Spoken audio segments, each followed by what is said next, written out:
Hello everybody, here I am atop Table Mountain in Cape Town, South Africa.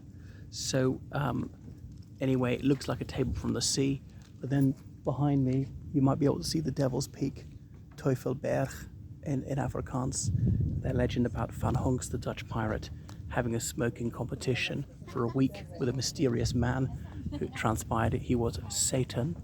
But the San people, the indigenous people of this area, they've got another story about a hunter who saw a fire and he called upon his deity to quench it, and the fire put this animal pelt to put out the flames, and that's the tablecloth.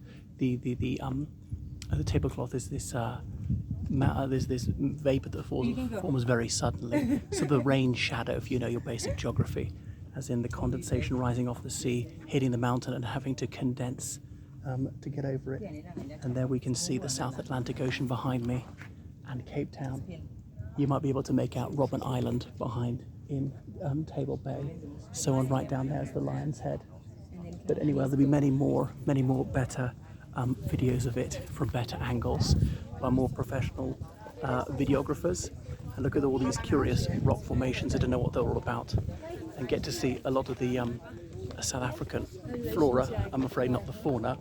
So it's almost a lunar landscape, but you see all this scree hard by. You could easily twist your ankle, so it's inadvisable to go off the paths.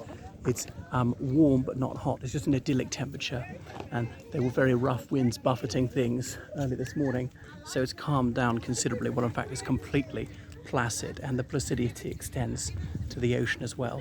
So there's the South Atlantic Ocean, and with the naked eye I can see that huge rugger stadium down at Sea Point, which is one of the most luxurious areas in Cape Town itself.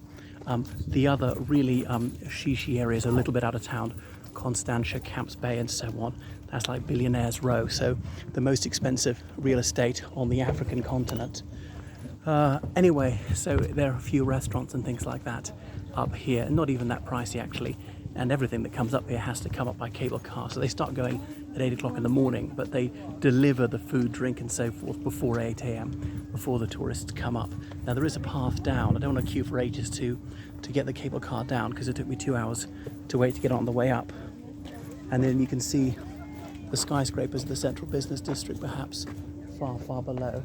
So in the centre, this really is a highly developed city with things in excellent condition, and they're multi-millionaires, and there's a healthy upper middle class, and the lower middle class doing all right.